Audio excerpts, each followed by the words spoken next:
what happens to the average American's weight as we age? It gets higher and higher and higher. That's what typically happens, right? And when that starts happening, let's say that I start gaining weight. What's the first thing I do?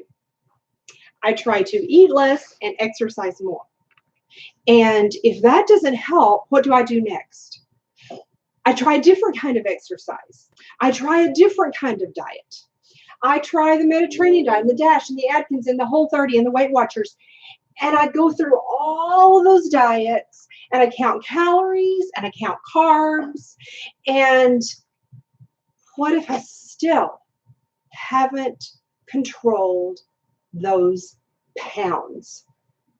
How does that make me feel? I would feel completely discouraged, very frustrated. I might begin to feel like there was something wrong with me, wouldn't I? Has that happened to you or maybe one of your friends?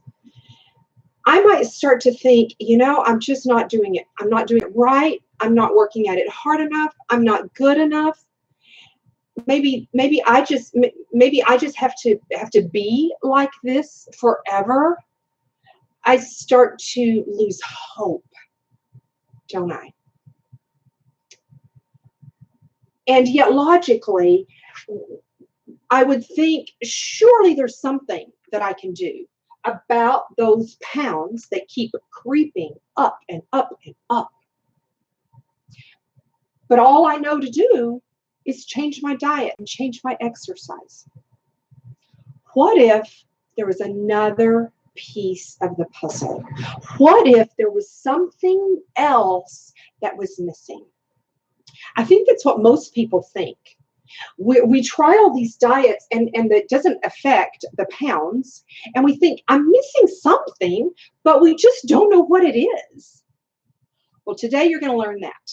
You're going to be so glad that you invested some time in yourself. I'm Tammy Stewart, certified cellular detoxification specialist.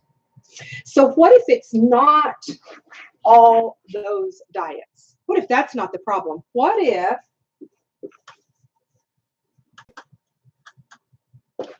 it's a hormone problem? So let's come back to the cell and we're going to talk about hormones. I'm going to take you back to high school biology just for a second. Every cell in your body has 2 layers of fat on the outside and countless receptors for all of your hormones, all of your nutrients, all of your emotions. Do you know the hormone that tells your body to burn fat for fuel? Leptin is that hormone. When your cells get inflamed, your hormones get burned out. And your hormones can't work anymore. Kind of like when you're talking on the cell phone and you lose the call. It's not because your phone's a piece of trash. The problem was the reception. If your leptin receptor is burned out, your body may be screaming, burn fat for fuel. You might test your leptin and it might be very, very high.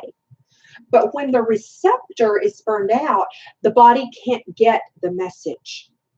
The body can't burn fat for fuel because the receptor is burned out. And you see that has nothing to do with all those diets. It's all about the cell, about the hormones, and about the inflammation. And we could apply that same scenario to any of your hormones, but today we're specifically talking about those pounds, especially because we've got, swimsuit season coming up. But don't we want to look good all times of the year, not just swimsuit season? So cellular inflammation could be the problem. Then the next question is, what causes that cellular inflammation? In order to solve any problem, we have to remove the cause of the problem, right? So in order to change the pounds, we need to get the hormones working, which means we need to remove the cellular inflammation. 3 causes of cellular inflammation. Number 1, sugars and grains. Grains turn to sugar in your body in about 4 seconds. Number 2, bad fats. Some of you may have already made all those changes because you've tried all those diets. The missing piece of the puzzle toxins. Toxins are the #1 cause of the inflammation that causes hormone resistance that prevents weight loss. And I hope right now you feel like this huge weight, this burden has been lifted off your shoulders. Oh my goodness, it's not your fault. What failed is the diet. It wasn't your fault. You were chasing after the wrong solution because you had the wrong definition of the problem. The problem is a cellular inflammation problem. It's a hormone problem. It's not a diet problem. I hope today you will share this information. Like the video, please. Subscribe to our channels. Follow us on social media. Share this video with your friends, because there are people out there who have lost hope because they've tried all these things that didn't work. And they're desperately searching for a different answer.